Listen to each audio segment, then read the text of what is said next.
My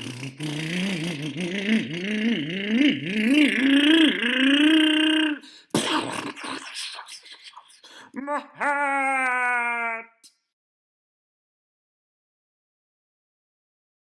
Hello and welcome back. So I just picked this up not long ago. This was my wife's cousin's truck, and I figured I'd do some videos as I'm fixing it up. So what happened is he bought this because he got super excited. The nephew's big into RC, so he has some cool rigs, E-Revo and a Slash Ultimate, pretty cool. So he figured he'd buy an RC, fix it up, and then just go out and bash with him. So he bought this off of someone, and it wasn't running. And he did spend some money on the motor, which I'm kind of glad. So he ended up buying a TRX 3.3. But when he bought this, he made a slight mistake of doing what a lot of people that are new to the hobby do, and that is to just go out and spend money. And I mean, he's going to watch this video. I'm sure he's going to probably think, man, come on, be nice. I am being nice. So, we've all done it. We go out there, we just get excited, spend some money, don't really know what we're getting ourselves into. But this is what he bought, and had it been me, or had he asked, I would have probably never recommended this. I would have probably just told him to save up and buy a new one. But it's not bad. If you can get a rig like this for a really low price, they are worth fixing, mainly because it's fun, and then what ends up happening too is when you're fixing it, you end up upgrading things that you would have on the other one. So let's just say you were to spend $550 on a new one. I'm just throwing out a number. And you end up spending $600 on fixing something like this, right? Buying this used and then buying all the upgrade parts. So you just spent $50 extra, and you think, man, I should have just gotten a new one. Well, maybe, maybe not, because the reality is the components that you're going to be replacing are going to be better than the ones that come in the new one. So you're actually going to end up with a better rig. So sometimes it's not a bad idea to buy something secondhand, for example, and then upgrade everything. So I'll give you an example, the engine. I mean, this is a great engine for Traxxas, right? This 3.3, good amount of power, especially for something like this. You can buy these new. You can buy the Tmaxx with a 3.3, which is awesome. And then you can buy the Tmaxx Classic, which comes with the older motor, which would have been the motor this would have had installed. So I'm going to start working, but before I do, let me show you some of the stuff that it came with. All right, so anyway, the box. Now, he bought this, so it comes with some air filter oil, which is good. You're going to need that. This is the old carburetor from the old engine. So he does have a few little parts. This looks like air intake. But he has this other filter, much nicer. He also has this one over here that he bought for more power. I may install this, I'm not sure. I like the way this one sits, but we'll see. So this is kind of nice, and this is new. I'm not sure if he bought this afterwards or if it came with the truck. I would have to ask. But the other things too is I have a bunch of broken servo parts, and as you can see here, well, maybe you can see, well, I'll flip it. See that servo right there? I mean, that's broken. And these are the stock servos, and the stock servos, to be honest, they're rubbish. Get rid of them. These are about 20 ounce per inch. The ones that are going to go in them, I'm going to be replacing these for the components for the throttle and brake, and then the other one for the transmission.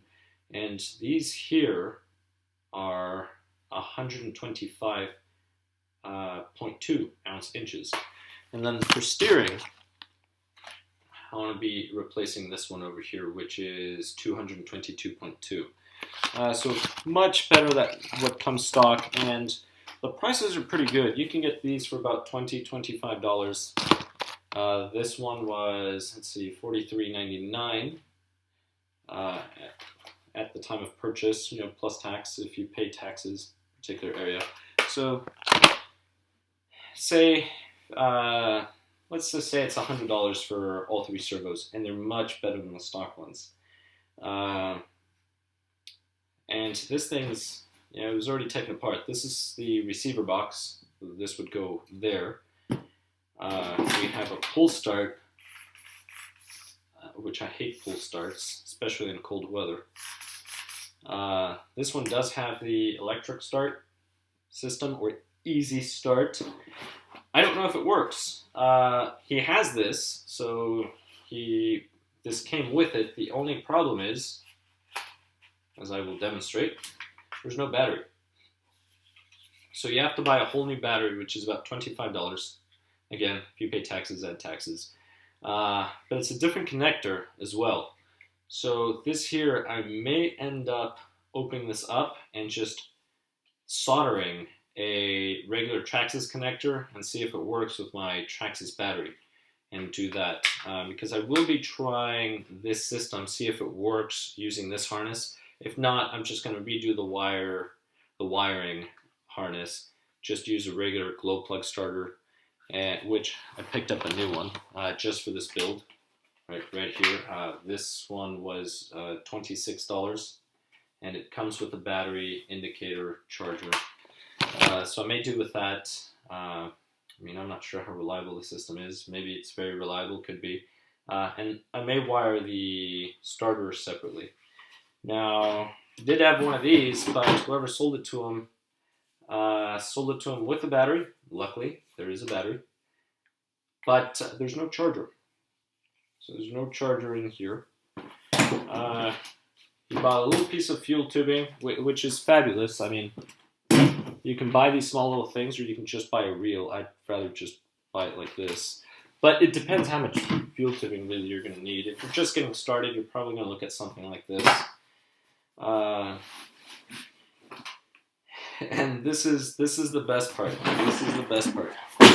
And you probably can already tell based on this receiver here. Yeah, this is the transmitter. I mean, this thing is, and somebody didn't know how to open this. So these huge antennas, you go section by section, but this is completely bent. Somebody was probably just pulling on it like this and bent the antenna. But I mean, this is, man, this is old. This is the type of stuff that I mean, when these came out, it was a big deal. This was a really long time ago, and you had to be careful with these antennas, because if you were racing and the guy next to you wasn't paying attention, and then let's just say your cars were on opposite ends, so you have to look right. Yours is that way, the other guy's is this way, and then you look over, and you were to tap each other's antennas, your cars would just go crazy and wild and go into hyper speed against the wall or off the track. But this whole thing is coming out, so I have to upgrade this whole thing here. This is gone. I'm just going to end up tossing this. So I'm going to recycle it, e-recycle. But I mean, this is the transmitter. This would have been for the 2-speed. Sorry, not 2-speed. The reverse. So this will engage reverse. So it has forward and reverse. That's what this is for. And then you have your trims there. So we are going to install a modern Traxxas transmitter. I am going to keep the electronics Traxxas just for fun. I know you can get other transmitters, but hey, you know what? Let's just keep it Traxxas just for kicks for this build. But this is it. So this is what we are going to be working with.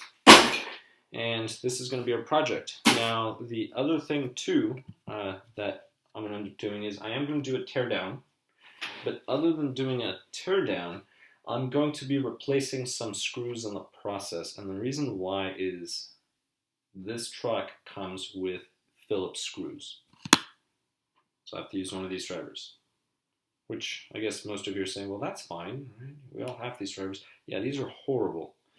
Well, I guess they're worse. They're not as bad as flatheads, flathead screwdrivers, but up close, you can see the wear on some of the screws, especially down here. This one down here, I'm going to try to get it close. I mean, they really wear, and you can strip them, and they're a pain. You can already see the engine. The engine is mounted with hex screws, which is good, and they look like stainless steel, which is fabulous. But the rest of the screws are Phillips. So I've been collecting some screws. Now, some of them I've actually purchased. Just purchased the screws because, you know, you lose them, you break them, although you don't really break them often. Well, you could. It depends on how you drive. If you're bashing, you're going to be damaging some, bending them usually. But these, when you do maintenance, especially on something that's nitro powered, you're probably going to be taking it apart more often to clean it thoroughly. The heads will strip out. So because over the years I've purchased several kits, assembled things, or parts. For example, when you buy GTR shocks, Traxxas GTR shocks, it comes with new hardware. Sometimes I use the new hardware, so that means that the old screws I just save. So here's a bunch of saved screws. Or if they happen to be the same length, I'll just use the old hardware and then I'll save the new hardware. So I may end up replacing some of that. Here's one of my boxes of screws in the process. So that being said, I'm